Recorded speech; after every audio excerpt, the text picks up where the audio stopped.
Good day. My name is Japie van der Westhuizen from South African Studbook and Animal Improvement Association. It's really a privilege to be part today, and I would also like to thank my co-author and colleague Jason Redding that assisted me to being able to talk to you today about this very important topic. As said, it's really a privilege for me and my colleagues to be part of this, and I also see the extreme importance of the private sector, Studbook, especially the animal geneticist, to be part of such an important program, such as the African Biome Project. I was asked to talk about the application of animal breeding and genetics, with a special emphasis on genomics in the African bioeconomy. And I think we've seen strides being taken lately also on our continent in the development of or using genomics in the bioeconomy, especially in my case and in livestock or production animals. To kick off, I think one should start at the beginning and say, what are we trying to achieve? And in my mind, what we are trying to achieve is to unravel the phenotypic differences amongst animals. And obviously, there's a lot of sustainability in that as well. Over the long run, we want to know what the phenotype is telling us, in terms of, and then the building blocks being the genetic differences and obviously all the genetic interactions that occur, and what role the environment plays in these or the variation or differences in the phenotypes of our animals. Well, I think one should also go back a little bit in time as to how these things develop.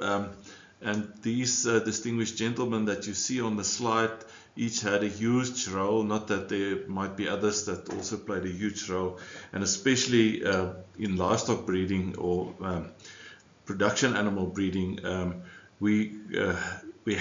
all the systems we currently use is basically built on the premise of what's been developed over time.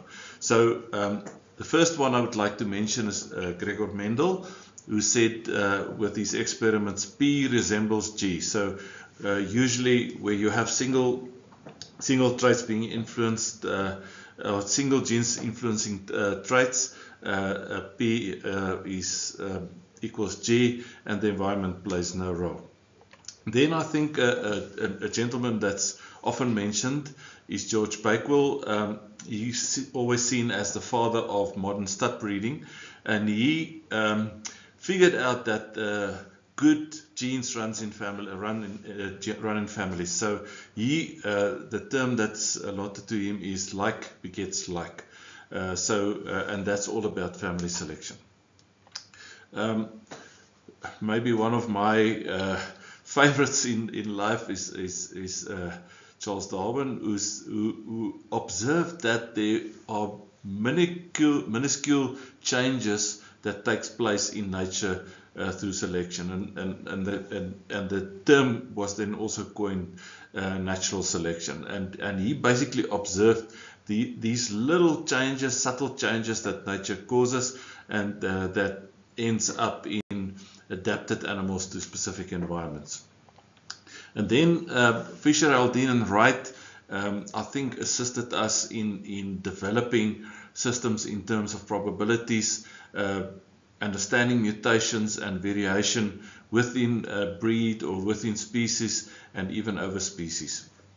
And then maybe more in the modern era, J. Lush, although Bakewell said like begets like, Lush said there's also variation within families, and like does not always begets like. So it means that family selection might be important in selecting animals, but one must also realize that within families, due to the nature of randomness, you end up with like not always begetting like. And then what we basically build up or use for modern day genetic predictions or parentage predictions. Charles Henderson, and this is my phrases, in my mind said, like begets like to some degree. And that's why you have to include the relationship matrix, and you also have to include the additive variance or the proportion of the additive variance that causes the phenotypic differences amongst animals. But like does not, and that's the point. Like does not always exactly begets like, and one must also be aware that there can be Mendelian sampling, and by including the so-called fixed effects in your prediction, genetic predictions, you account for that, the so-called BLUES, best linear bias estimates of the fixed effects. Okay, I think one needs also to be practical to a large extent, and say that even as we sit here and we talk about genomics, visual appraisals or assessment of the animals, production animals, still plays a major role in livestock breeding, and it also acts as a so-called first-line gatekeeper. Selecting animals that are suitable for a specific environment or are sound in terms of breeding and production. And this is also then the source for a more refined genetic assessment further on down the line. And it's also sometimes very difficult or a challenge to link these visual assessments to objective recording. A lot of data, a lot of information sometimes get lost in the process. But I think it's also a way of assessment of what's in front of you when you do selection, and the identification or elimination of unwanted genotypes. The next one obviously is the pedigree information, and that obviously is very important, and it usually goes hand in hand with visual assessment, and we know that is a cornerstone in the seed stock or stud breeding industry. And a lot of these registers go back decades. If you think about the thoroughbred horses and some of the British breeds that would go back hundreds of years in terms of pedigree information. And sometimes it's a very neat and structured system that's being applied, and they even name animals sometimes. And it's very interesting that there were voices, when people started assessing the performance of animals, that there were voices that keeping pedigree information is of no value, but we know now that that's not true. We really need that to do proper genetic assessment of animals. And keeping pedigree information also has many scientific purposes.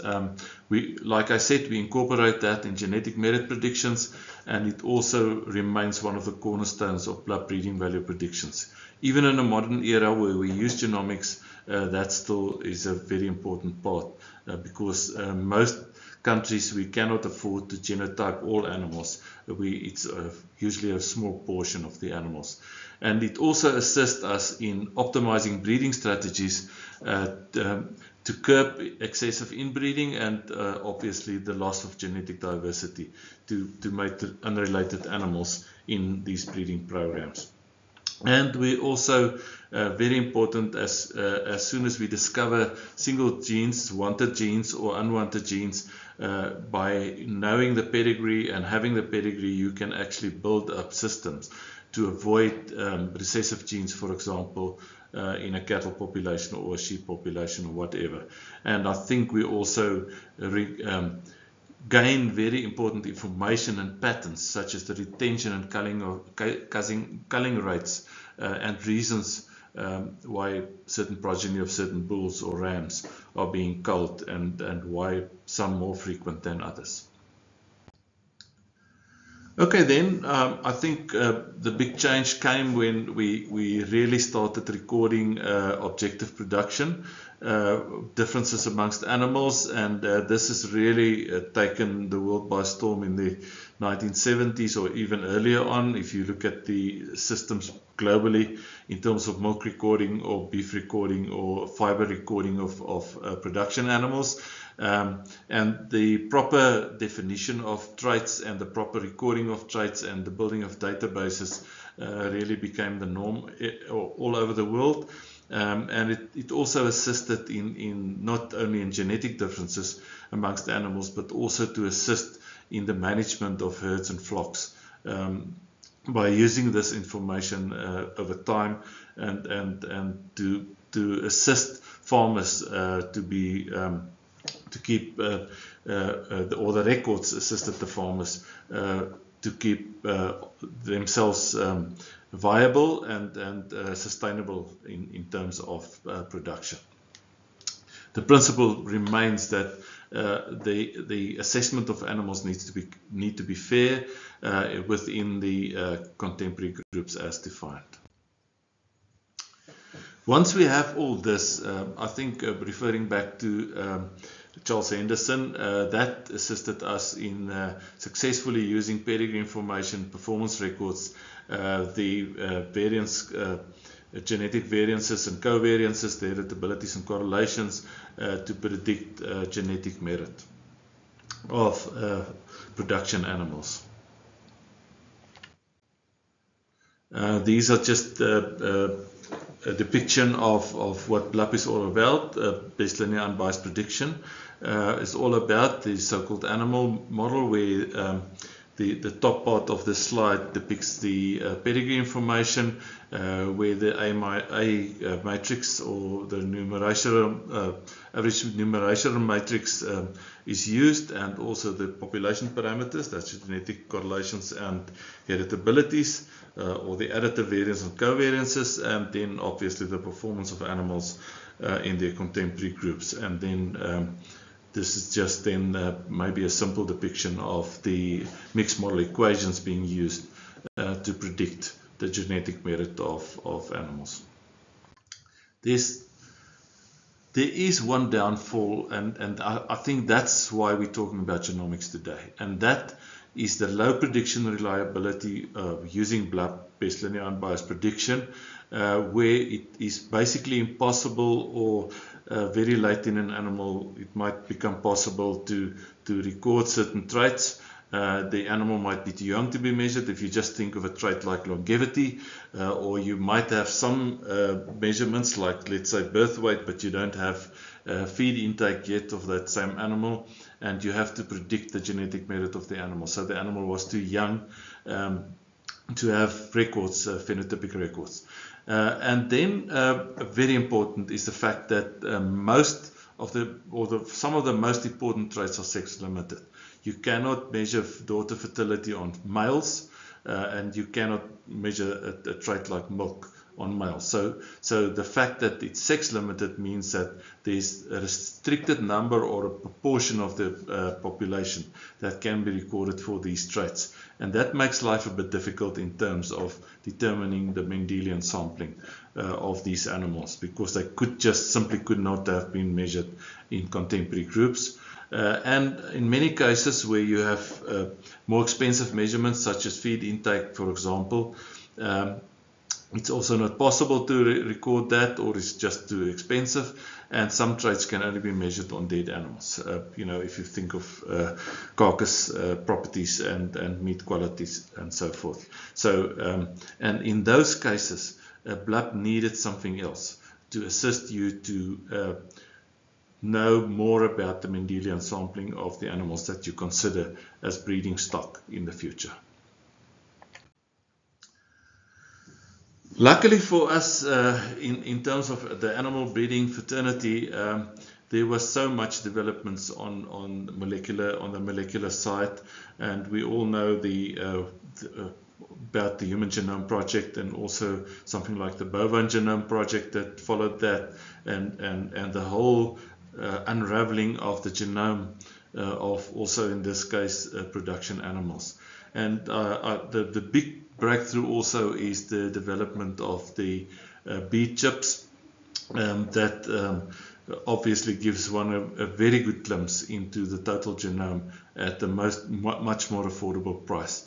And that really has changed the world in the last few years, last maybe 20 years, in terms of animal breeding. So all of a sudden, we obviously the first attempts were to so-called snip blub, where the effect of these markers were basically used in some regression formula to run alongside blub, and the so-called multi-step or two-step was born long ago. But we basically, the state of the art now is the single step. It's to a large extent, it's got simplified logic, and also we're moving away from pure family selection and contemporary group deviation to also include the so-called Mendelian sampling in one single step when blub is being performed. So, and the simple concept to think about is that the change of the A matrix, or the relationship matrix, with the genomic relationships amongst those animals that are genotyped in the process. So if we go back to the depiction of blub, you will see on the right hand side here we add the genomic information to get a genomically adjusted relationship matrix, and that's then being used in the blub evaluations to give us genomic blub or GBLUB in one single step, and that is basically taken care of, I think, some of the last steps in the accuracy of prediction, and also to assist us to make more accurate predictions for those animals that we were unable to record within their contemporary groups. Okay, so where is this assisting us? The very well-known formula for genetic gain through selection, genetic selection, delta G per year, are being influenced by the intensity of selection, the accuracy of the prediction of the breeding value or the genetic merit, and also to have a better assessment of the variation in the genetic merit, and obviously the generation interval. So where is GBLUB assisting us in this formula to have faster genetic gains? The first one, obviously, I've mentioned that, is the pedigree information. We know that especially with half SIPs, you are usually out with the true relationship amongst half SIPs, and that assists us in that regards. The variation in genetic merit is also better assessed, and then I think a very important part is the generation interval, and we've seen that where we have sex-limited traits such as in dairy cattle, how the generation interval has dropped for artificial insemination bulls that's being agreed on. So that's made a huge difference in the annual genetic gain where GBLUB is being performed. Okay, so what are the current main drivers for the use of genotyping? And maybe there are a few others, but what we found in industry are basically these. Single gene markers, and this is a very interesting one, but it's confirmation of parentage, for example. It's the gene frequency is being picked up within herds, but also in breeds. The relationship of other traits of economic importance. We've often seen where we have this single gene markers that we can easily now relate traits that's being influenced by single gene markers with traits where GBLUB is being performed, and the variation of within those traits in terms of the additive gene action as well. Novel gene discovery, that's very interesting. I think since the advent of genomics in livestock, a lot of novel genes has been discovered, such genes as early embryonic loss and that sort of thing, and is still ongoing. Then parentage, very important, the confirmation of parentage, the discovery of parentage, since one is now using thousands of markers in the parentage. It assists us that one can also run parentage discovery, and lineage is becoming more and more important. If you just look at the 3-generation pedigree of this animal on the very right hand side, you will see that the animal himself was genotyped, his sire was genotyped, his maternal grandsire was genotyped, and his sire's dam was also genotyped. So obviously, if a buyer wants to buy this bull because it's from a specific line, it's been confirmed, and the true relationship with each of these animals in the pedigree of this animal is then confirmed through genomics. Very important also homozygosity, the effective population size, and also the management of variance, genetic variance in future becomes more and more important. That's also being used in so-called breed keys to assess breed relatedness. You'll see this specific animal. If you look straight in the middle of this slide, you'll see that it's 100% related to its breed. And its own level of homozygosity is 30%, which is extremely high, and it's a horned animal. So you can see that the genomics work here, and also he's also not a carrier of one of the bad myostatin genes.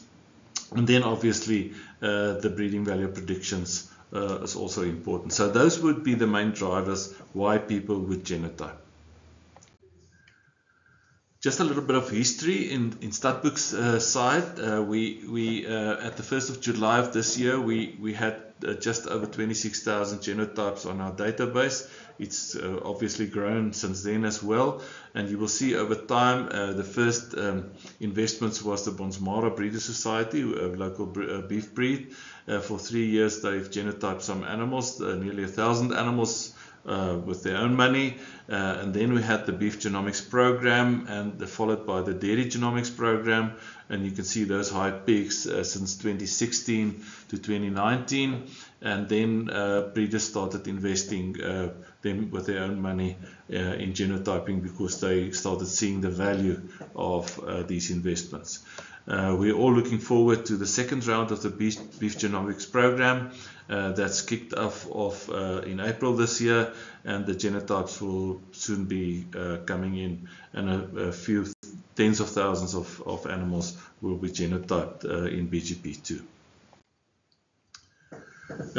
Of the cattle breeds at SA Stadboek, all these red bars depict those breeds that are already receiving GBLUP because they enabled us, or they started with investing, and they have adequate numbers in terms of genomic reference populations, and the green ones are still in effort to establish these reference populations for genomic breeding values in future. Okay, just to give you a glimpse into some of the single traits that are important. I'm not going to go through all of them, but you will see these are some of the slides from our reports, and you will see that immediately within a breed you can see what percentage are carriers, what percentage are homozygotic for this, and these two circles, or the circle graphs, depict two different breeds. The one, the Thuli, which is mainly polled animals, and then the Boeran, both African breeds that is mainly horned animals, and you can see the huge difference in terms of gene frequency for these two breeds. Another very interesting one is the Calpain and Calpastatin genotypes that's being used to predict the whole process of muscle to meat post slaughter, and that was the result of local experiment, the outcome of that, and a publication of that, and we also assist in giving this through to to the breeders that's testing for or doing genomic testing as part of the deal.